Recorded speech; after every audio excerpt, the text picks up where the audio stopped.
too. Hello, and welcome to Addicted to Murder. This is Courtney, licensed professional counselor with over a decade of experience. And this is Trisha, and I want to see what a sissy bio is. A sissy. Oh. What? So I randomly just selected my card because I didn't press record our last go around, and so I just picked one. A sissy bio. That's a married woman's lover. So maybe I don't want to see one of those. Oh, maybe not. How would you use that in a sentence? Oh, look at that. That's that married woman's lover. That's her sissy bio. Would it be like saying that's her mistress? But Mister. yeah, it's her mister. It's her mister. Mm-hmm. I mean, unless she's, homosexual, lesbian, right? Yeah, then it would then it be could be. her mistress. Huh, okay. Well, we failed. Epic fail. But we're back. We are. Part 5. Final part of Dahmer. Yes, we're gonna finally get to the end. We're going to get to the end today, you guys. But before we get to the end, I have a question. Okay. And just like with that Boulder Dash card, I'm winging this question. Courtney, when did your feet stop growing? Because they are abnormally small. They are abnormally small. I feel like they stopped growing when I was in like 6th grade. Yeah. Yeah, like age 12. So you can wear your age 12 shoes if you had a pair left. I could. Yep. Do you have a pair left? I don't have a pair left because I either wore them all to death or thought that my feet would keep growing and so got rid of them. I still have high school shoes. Mm. And I graduated in 2000. I have I guess I have some high school shoes too. I have my high school prom shoes still. I have Doc Martens. Those things last forever. That's true. They do. Multiple pairs of Docs from high school. Mm-hmm. So that's when my feet probably stopped growing. They might have gotten a little fatter as I've gotten older. I have actually, in the last few years, gone back to buying more kids' shoes. Yeah. Because I can still wear, exactly, child sizes, the larger ones, if you can find them. Yeah. But yeah, everything's like $20 cheaper than the adult version. I can wear the 5s or 5.5s in kids because that's 7 to 7.5s in adults. In some brands. Mm-hmm. Yeah, I can wear like a 3.5 to 4 in kids because I'm a 5.5 in adults. That's like shoe model size. Like when you go to a shoe show, which I used to go to with my friend Sarah. Hi, Sarah. She was a buyer for a shoe company in town, and all the shoe models were size 6, like 5 to 6. That's really surprising since that is below average. I think maybe it's because it makes the shoes look cute and dainty. I guess. That was their sample size there. And I had a size 7, and so if there wasn't a shoe model, I had squeezed into a couple pairs to show, but I felt like Cinderella's stepsisters when I did that because they did not fit, but I could jam my foot into it. Anyways, fun times, fun facts. Yeah. About shoe size. Well, how about a real quick recap of 1 through 4? Okay. So, in parts 1 through 4 of Jeffrey Dahmer, we discussed Jeff's lonely and awkward childhood, abandonment issues, and alcoholism that led him to fail out of college and the military. We covered his foray into sexual deviancy, first several murders, being convicted of sexually abusing a young teen, and serving an exceptionally lenient sentence for that. And then his full-on development into an active serial killer. Exceptionally lenient. That's a tough phrase to say. It's a lot of L's. Yeah. Okay, well, we're picking up into his serial killing spree after he spoke to his mom, which might have pushed him over the edge. At the end when she said that she loved him even if he's gay. Right. So on April 7th, 1991, Errol Lindsay had his fateful meetup with Dahmer. He went with Jeffrey to his home to take photos for money, and per Wikipedia, Dahmer drugged him, quote, then drilled a hole in his skull through which he injected hydrochloric acid with a baster. So I'm assuming like a turkey baster. According to Dahmer, Lindsay awoke after this experiment, which Dahmer had conceived in the hope of inducing a permanent, unresistant, submissive state, saying, quote, I have a headache. What time is it? In response to this, Dahmer again drugged Lindsay and then strangled him. He decapitated Lindsay and retained his skull. He then flayed Lindsay's body, placing the skin in a solution of cold water and salt for several weeks in hope of permanently retaining it. Reluctantly, he disposed of Lindsay's skin when he noted it had become too frayed and brittle. So he's experimenting all the time. Courtney, what do you want to talk about him trying to make a love slave and also the attempted preservation of this body? So I would consider this an extreme reaction to his fear of abandonment. Jeff wanted nothing more than to have somebody to stay with him forever and let him do anything he wanted to them. So what better way to do that than to mentally incapacitate a person that he is sexually attracted to, at least in his mind, right? And then attempting to keep and preserve body parts is that sort of desperate reaction then to Errol dying. It gave Jeff a way to keep him with him forever, similar to keeping the skulls and, the bicep of, his past kills in a similar exercise. I'm not exactly positive when he first started to do these experiments to make these zombies. It was sometime, I believe, around Errol Lindsay, but maybe it could have happened before. But we really are seeing him. It really kind of shows he doesn't want to kill them. Right. I mean, he does end up killing them, but he's wanting them to be alive and stay with him. And, if you're saying it's his fear of abandonment, that's his BPD coming out. Mm-hmm, definitely. Mixed with, I think, some, psychosis possibly creeping its way in there. Yeah, and I mean, he's putting more than just acid. He's tried hot water. He's tried a few other things that I've seen. I think he maybe even tries different parts of the skull where he drills into. Like, he's doing all of the things to keep this going, but they eventually are... They all die. They die, either because of what he did or what he does after when it doesn't work. So 6 weeks after that, he murdered Tony Hughes. He tried again to make him a love slave by injecting his skull with acid, and it did not work. Well, not for long at any rate. This was an incredibly upsetting ordeal to the gay community, as Tony Hughes was born a deaf and a mute, and he was very well protected by his friends. No one is sure why Tony went with Jeff, unless he was genuinely interested in Jeff, because Tony had money, so he didn't need the $50 that Jeff was offering for photos. Jeff was also friends with Tony and had been for some time. So he was taking a chance by killing Tony because his friends saw him leave with him. Jeffrey performed his ritual on Tony and he kept his skull. So by this time, the manager of the apartment complex that Jeff lived in had been getting complaints from the other residents. The loud noises coming from the apartment included what sounded like chainsaws and the awful odors. Jeff claimed that his fish tank was on the fritz, or that his fridge was broken and his meat was going bad. His next victim happened to be the sibling of the young boy he was convicted of molesting. Konarak was 14 years old and was headed home from soccer practice when he met Dahmer. He agreed to go with Dahmer to take pictures for money. So Dahmer gave the child a laced drink and he passed out. Dahmer then had oral sex with him while he was passed out. Per Wikipedia, he also drilled a hole in the top of his head and injected it with acid. Jeff had run out of beer, so he figured he could go there to the store and get back before Konarak woke up. But Konarak woke up and he was naked and he was confused, and it was really late. He went outside, still naked, very woozy from the lace cocktail and probably the hole drilled in his head. By the way, Jeff said that the hole didn't bleed, so I don't know. That's really weird because the head bleeds a lot. Right. That's just what he said in the Jeffrey Dahmer tapes. Konarak encountered several women who were immediately alarmed by his state. He also had blood streaming down his leg, so I'm assuming that Dahmer sodomized him while he was drugged. Nicole Childress called 911 and told the operator what was happening. They transferred her to the fire department after she described that he was a naked young male and he was all beaten up.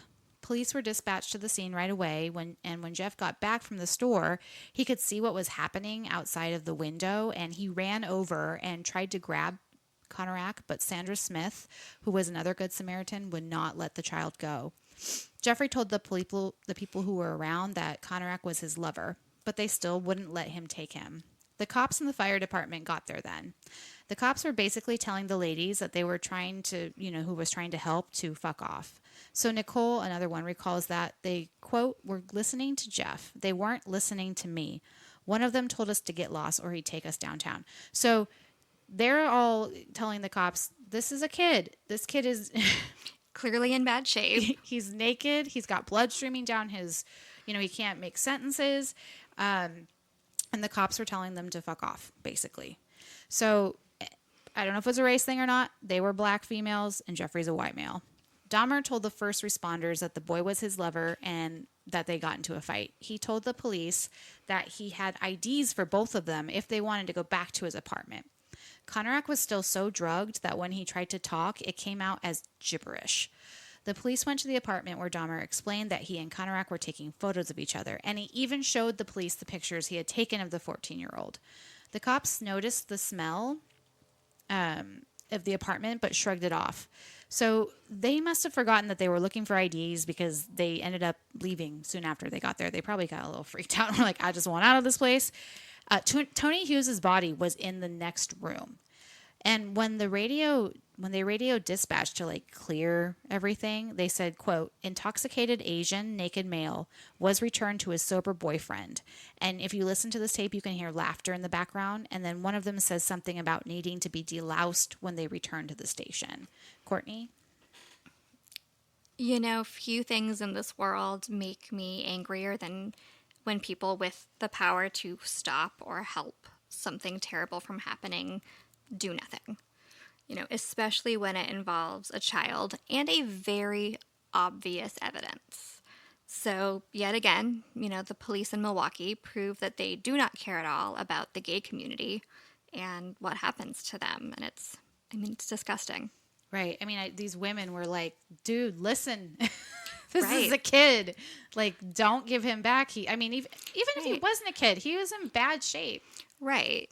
And also, just going to throw it out there, Konarak was also not white. No, yeah, he was Laotian. Right, exactly. So he had darker skin. Mm-hmm. So now he's a darker skinned, presenting as homosexual male, that they just don't care about. Yeah. And what's sad about this is that his brother, who got away from Dahmer, told Konarak, don't ever talk to this guy, don't talk to all of this stuff, but apparently he didn't listen. Sure. Throw in he was they were also foster kids, right? I don't Weren't know they? that these ones were. That was the other kid that got away. Oh, okay. That wasn't, that nobody followed up on. Oh, okay. Yeah, Got it. I don't think these two were. But, yeah, still. Yeah, still. No one cared enough to... Yeah. It's very frustrating. So, after the police left, Dahmer injected the boy again with the acid, which basically killed him.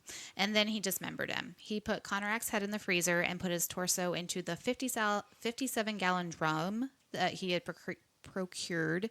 Sandra Smith's mother, Glenda, could not let the matter drop. So she called the police to see what happened with Konarak. Courtney, will you read the script with me between the dispatch and Glenda? Yes. Why don't you be Glenda? Okay. Okay. What happened? My daughter and niece witnessed what was going on. Was there anything done about the situation? Do you need their names or information or anything from them? No, not at all. You don't? It was a young, intoxicated boyfriend of another boyfriend.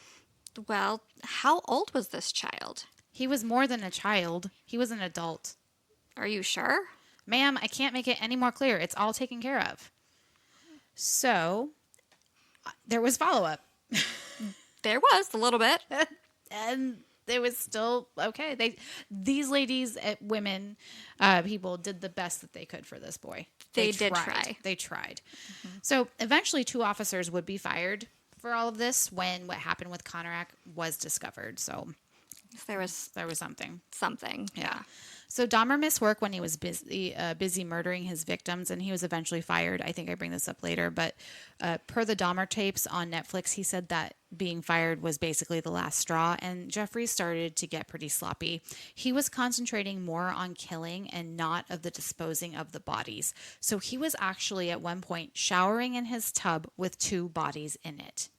When he was asked later by his lawyer why he didn't get rid of the bodies before getting another, he said that he needed the rush from killing. That rush was so addictive to him that he was neglecting getting rid of the evidence.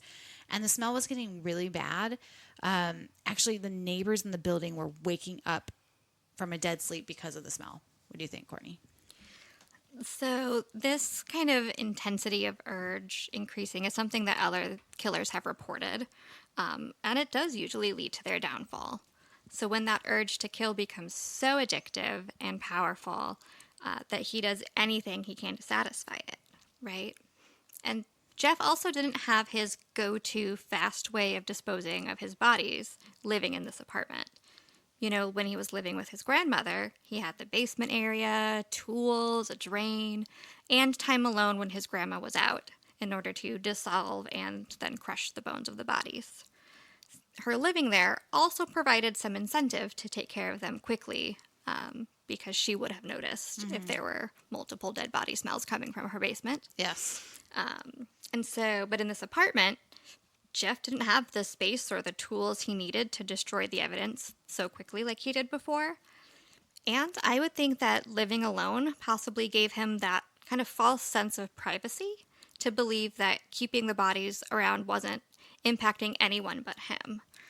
Well, and I'm assuming that, like Anthony Sowell, the Cleveland Strangler, who also kept bodies, He gets used to the smell. they get used to the smell. So they're not realizing how awful and how potent and strong this smell is. Because Right. they're not smelling it anymore. Exactly. So by this point, Jeffrey was eating his victims. He liked the parts with the least amount of fat. So he was eating thighs, calves, not my thighs, biceps, and some of the organs. He estimated that he ate 10 pounds of human meat in all. He also would drink their blood, thinking that if he drank their blood, they would become a part of him. So, Courtney, let's talk a little bit about this cannibalism. So Jeff pretty much gave us his rationale for eating his victims. He wanted them to be part of him, and in that way, they could never leave him. It was the ultimate act of control and possession. So it's different than like cannibalistic tribes. Yes. They're not eating to be one with the victim or whatever. They're eating to satiate their hunger. What do you think? I am not an expert on cannibalistic Okay. tribes, so I don't want to anyone- speak to something that I just don't know about. Anyone out there who's studied that, Right. shoot us an email at addictedtomurderpodcast@gmail.com. Yes. Okay. Well, Jeff next went to Chicago to the gay pride parade to see if he could find another victim. I'm not sure how far away Chicago is from Milwaukee. I don't think it's that far, but I don't think so. yeah. There he met a 20-year-old Matt Turner at a bus station. Jeff worked his manipulative magic on this young man and talked him into taking a bus back to Milwaukee with him to pose for photos. He drugged him, strangled him, dismembered him, put his head in the freezer and the torso into the 57-gallon drum. And a few days later, on July 5th, he went back to Chicago where he met Jeremiah Weinberger at Carol's Speakeasy. He was a 23-year-old from Puerto Rico, and again he convinced him to go back with him to Milwaukee. Jeremiah, he agreed to stay with Jeff for 2 days, and they hung out. But when he said he needed to go, Jeff couldn't take it. He murdered him and kept his body parts. His next two victims were Oliver Lacey and Jason Bradenhoft. They were murdered much like the others within a week of each other. All right, we're getting to near the end, you guys. Bear with me, at least for the victims. On July 22nd, 1991, Jeffrey convinced Tracy Edwards to come back to his apartment to pose for him. Right away, Tracy noticed the foul odor that Jeff kind of explained away. He then told Tracy to look at his fish tank, and when Tracy turned to look, Jeff slapped a handcuff on his wrist, Gacy style. Tracy turned back around and was like, "What the fuck?" Tracy said that when inside the bedroom, The Exorcist 3 was playing, and there was a big 57 or 52, whatever, gallon drum in there that smelled awful. Like he could tell the smell was coming from that big drum. Jeffrey pulled a knife on him and told him to take off his clothes. Tracy did, and Jeff's attention kept swiveling between the movie and him, and I guess he was chanting. He then listened to Tracy's heart and told him he was going to eat his heart. Tracy told Jeff He was his friend. He wasn't going to leave him. He's trying to like talk him down. And eventually Jeff sort of let his focus wander and he dropped the other side of the handcuff. And Tracy took the opportunity and he punched Jeff in the face. He ran out of the apartment. He found 2 police officers. He asked those officers to take off the handcuff, explaining what had been occurring to him, for the past 5 hours. The officers' keys did not fit the cuff, so they offered to accompany him back to Dahmer's place to get the key. So off they went. This time, the police actually took a look around a bit when Dahmer allowed them in, and they saw things, including many photographs of dismembered bodies. They must have also noticed the rancid smells emanating from the tiny apartment. They also found a severed head in the freezer, among other things. This prompted an arrest, and Dahmer did try a bit to resist, but ultimately he was captured, and it's rumored that he had said, quote, "For what I did, I should be dead." Courtney, he is caught. What are your thoughts? It's about damn time, really. But it's also commendable that Tracy was able to keep his wits about him so well through this whole ordeal and, found his chance to escape. Well, oh, sorry. I was going to say, and it's also interesting that Jeffrey didn't drug him. Yeah. At least it wasn't noted that I don't know that he had gotten that far. It was weird. Right. He went straight to handcuffing rather than trying to subdue with drugs, which I think was his big mistake here. Yeah. When I was reading this, my first thought is I would not have wanted to go back to that place to get the handcuff key. Yeah, just cut it off. Yeah. So, I feel like that was pretty brave of him, too, to actually willingly go back with the cops. Thank goodness he did. Yeah. Because otherwise Jeff would have kept going. Right. You know what I mean? Mm-hmm. So, per Wikipedia, quote, "A more detailed search of the apartment conducted by the Milwaukee's Police Criminal Investigation Bureau revealed a total of 4 severed heads in Dahmer's kitchen. A total of 7 skulls, some painted, some bleached, were found in Dahmer's bedroom and inside a closet. Investigators discovered collected blood droppings upon a tray in the bottom of Dahmer's refrigerator, plus 2 human hearts and a portion of arm muscle, each wrapped inside plastic bags upon the shelves. In Dahmer's freezer, investigators discovered an entire torso, plus a bag of human organs and flesh stuck to the ice at the bottom. Private contractors from the fire department hazardous materials unit removed the 57-gallon drum from Dahmer's apartment on July 23, 1991. Elsewhere in apartment 213, investigators discovered 2 entire skeletons, a pair of severed hands, 2 severed and preserved penises, a mummified scalp in the 57-gallon drum, 3 further dismembered torsos dissolving in the acid solution. A total of 74 Polaroid pictures detailing the dismemberment of Dahmer's victims were found. Whew. That's a lot. Yeah. So what, a long time ago, was like 2016, I had a forensic anthropology class and I did my final project on Jeffrey Dahmer's crime scene. Because there was so much that they found. Right. Yeah. And they needed a forensic anthropologist to dig through it all and identify all the remains. That makes sense. So, anyhow, it's just like a fascinating crime scene. It's awful. Right. How much stuff he had in that tiny apartment. Mm-hmm. Yeah. Kind of reminds me of when the police finally entered the home of, oh my gosh, I'm blanking on his name. He kept girls in a pit in his basement. Oh, the schizophrenic. Fuck. Right? Yeah. You guys will know, so Yes. please tell us in comments or something. But Yeah. when they came in and found, like, the body parts in the freezer and the head boiling on the stove and... Oh my gosh, I forgot his name. Yeah. It was in Pennsylvania. It was in Philadelphia. It was. Gosh darn it. All right. Well, okay. We're going to fast forward a little bit to trial. And I'm going to go a little nerdy on this because this is my stuff here. I love it. It's nice to hear, like, the parts that you're more excited about. Yes. So Jeff pleads not guilty by reason of insanity, which I am going to turn into NGRI, just so you know. So this is a really hard thing to prove. So in my psychology and law class, I learned that in pretty much all criminal cases, it is better to have a jury decide your fate. except in NGRI cases. So research has shown that in those cases, it's actually better to have a bench jury, so just the judge making the decision. Reasons for this are varied, but a big factor is that a jury may be biased against NGRI and totally not understand the meaning. Or they may feel that if they are, the person is found not guilty by reason of insanity, they'll just go have a nice little stay at a mental hospital, which is not the case. Many people who are actually found not guilty by reason of insanity are actually committed to longer periods in the mental hospital than if they had gone to prison. So another difficult measure to overcome in NGRI cases is that the burden of proof is on the defense instead of the state. And in a typical trial, the burden of proof is on the state. So they have to prove the defendant is guilty beyond a shadow of a doubt. In NGRI cases, the state doesn't need to prove guilt, as that's already been established. They typically confess, as Jeffrey did. And therefore, they are arguing why a defendant is not, so in that case, they're, not guilty, but blah, blah, blah. So another thing that I've learned in my forensic courses is that whoever has the burden of proof to prove, basically, presents their case first. So in a regular trial, the state goes first.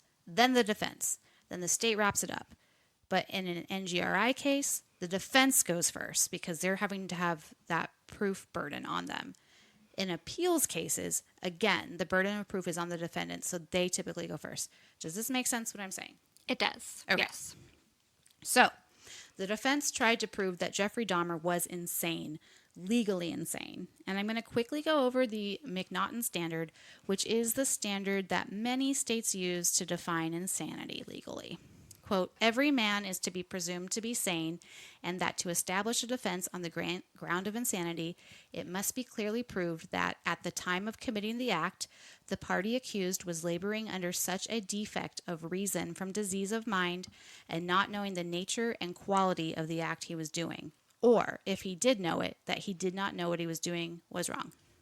So to give an example that my professor used so often, to not know the nature of a crime would be like to shoot someone with a gun, but to think that gun was a pickle, and therefore not realize that shooting it would kill someone. To understand the quality of an act would be to not know that drowning a child so that they could be with God and to be saved from the devil is actually a criminal act. Make sense? Yes. Okay. So Jeff needed to prove that he did not know either the nature or the quality of his act at the time of the crime to be found legally insane. There's other tests to measure the insanity for insanity, but I think this is the standard they used for the trial based on what one of the attorneys said in the Dahmer tapes that I watched. So that's what they had to prove. Yes. Jeff was found to have borderline and schizotypal personality disorder.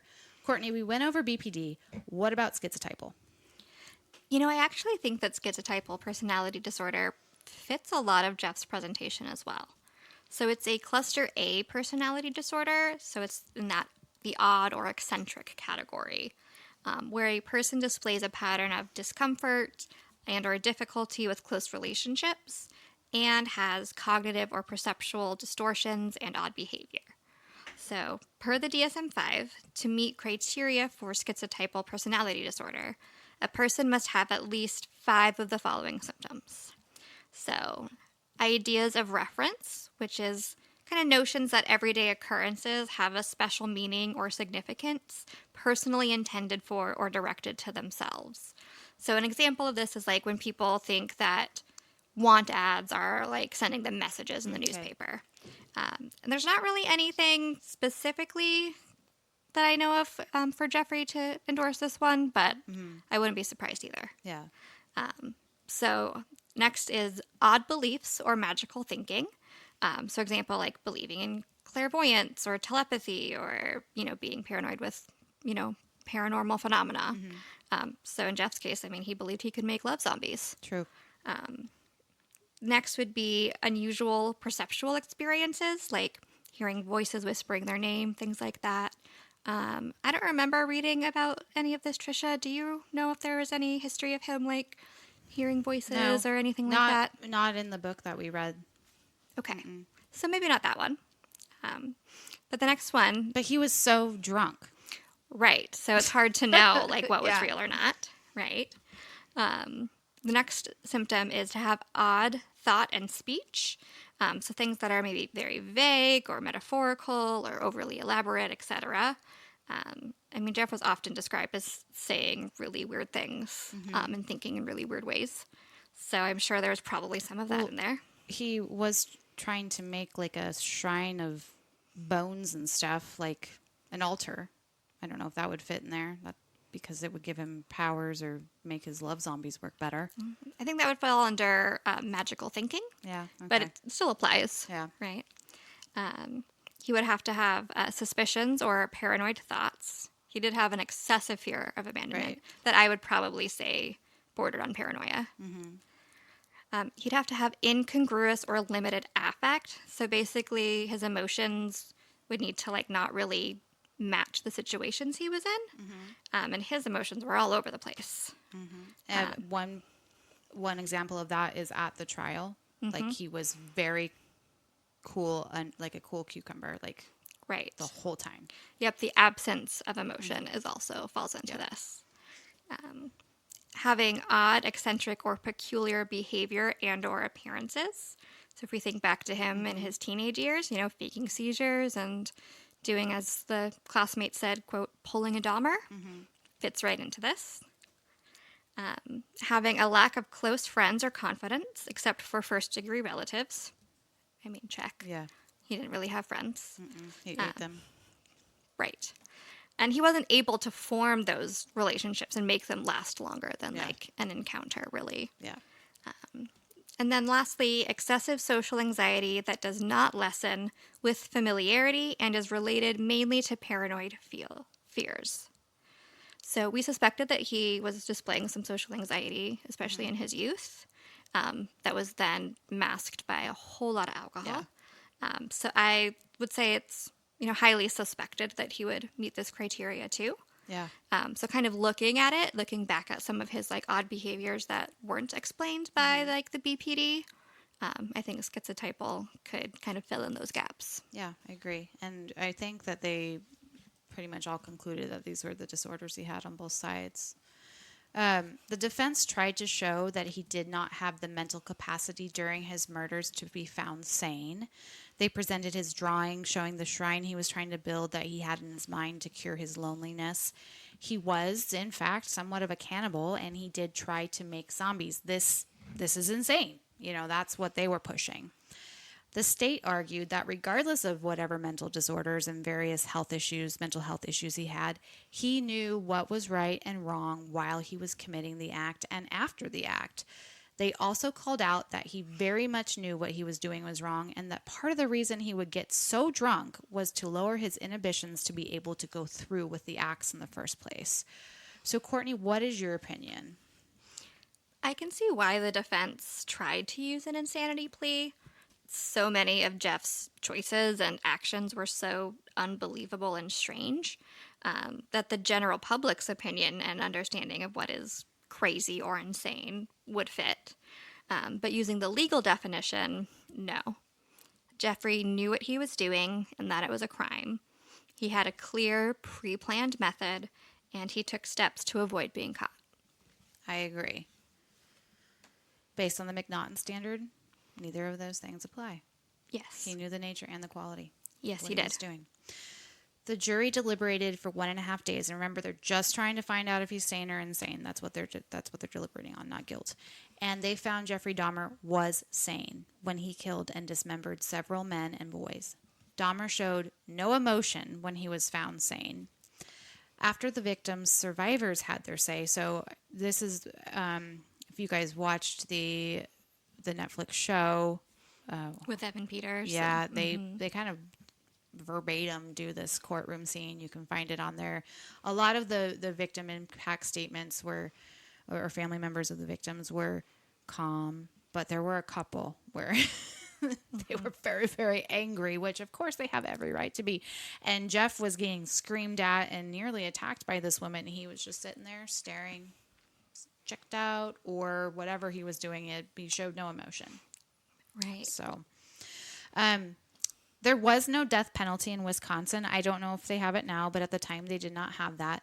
And so he was sentenced to 15 life sentences.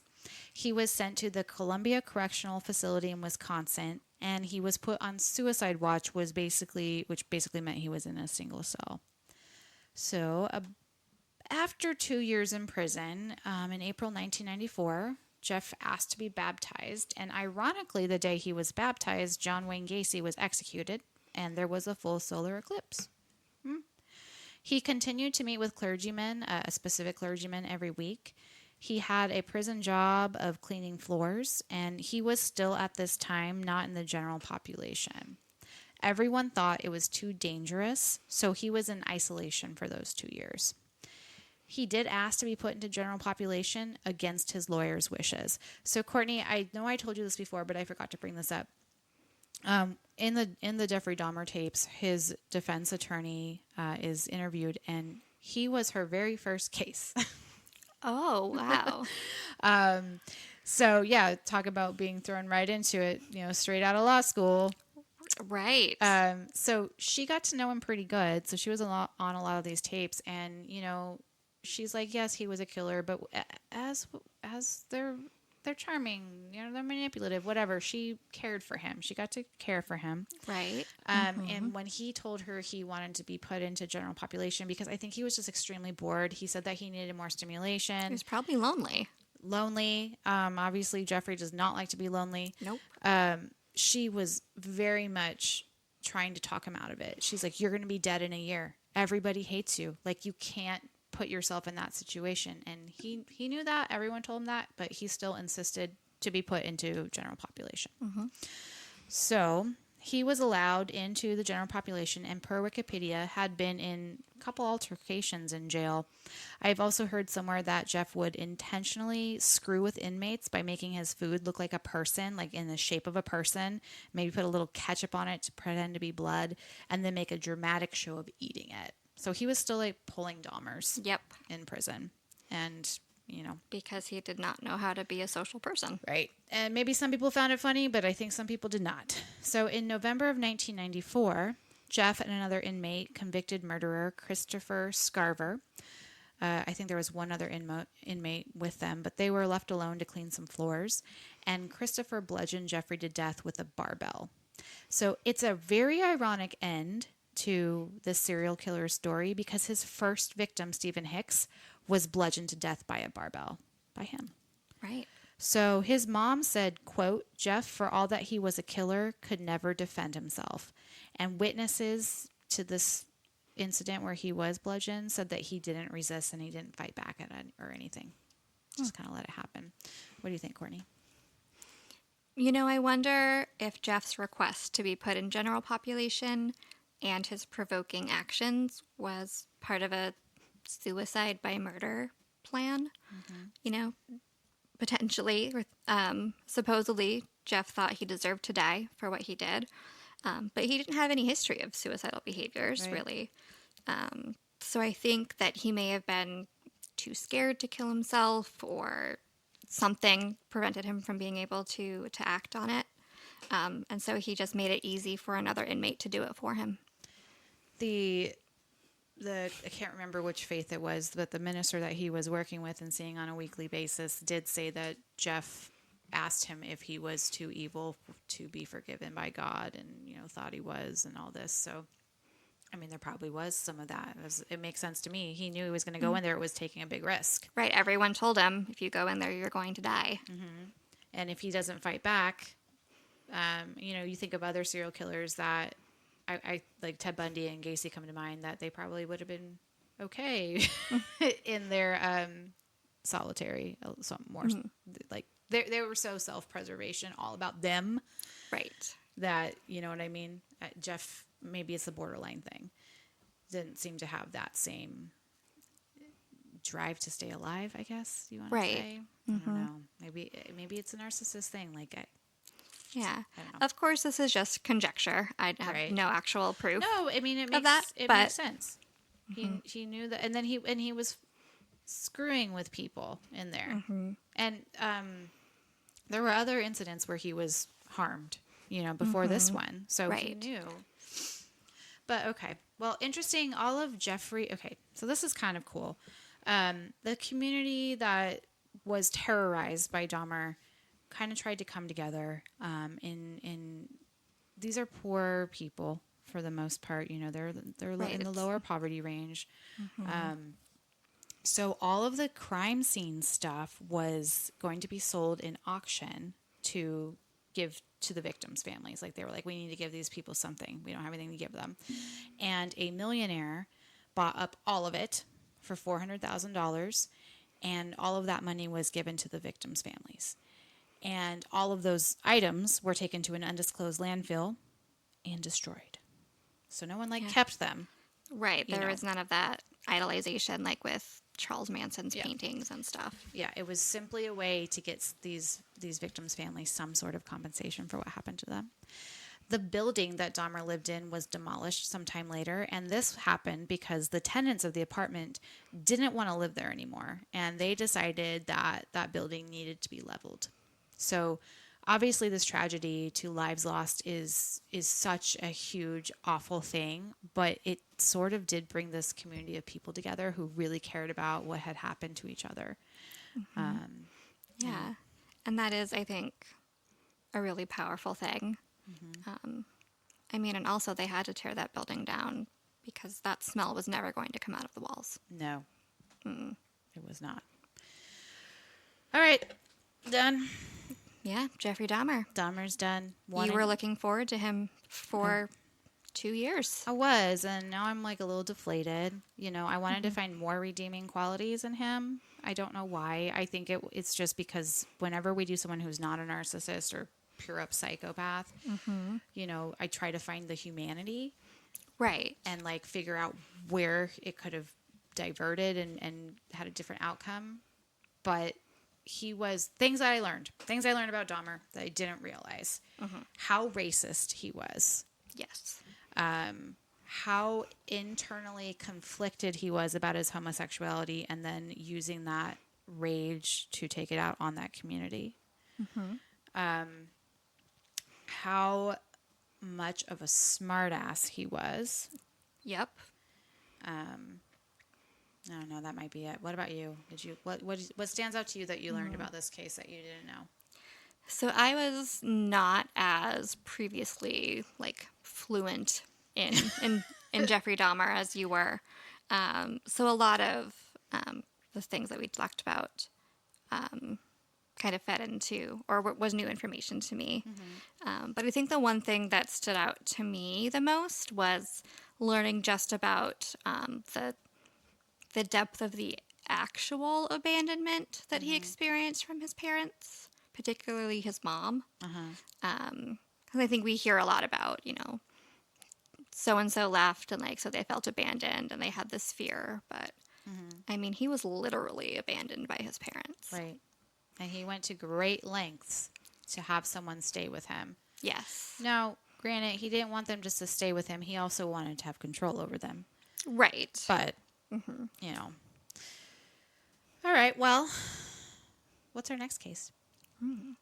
So our next one, I think it's just going to be a one and done episode. So a nice little reprieve from the five-part Dahmer. Because there's just not that much information available. But some clues, we're heading back to Russia to discuss a killer with what I would think of as a staggeringly high body count for there being no information about him out there. I'm excited. I love these ones that take place out of the United States. I really do. Because, for one, I've never heard of this person most likely, but also the criminal justice system and the culture is so different. Right. That it's really interesting to learn about. Yeah. I think you'll find this one interesting. Yay. I'm excited. Well, Courtney, what do we do when a tall, lanky dude offers us money to take nude photographs at his place? We go nuts. We go home, and then we go to therapy. Sounds like a plan. All right, everyone, stay safe. We'll see you next Tuesday. Bye. Bye.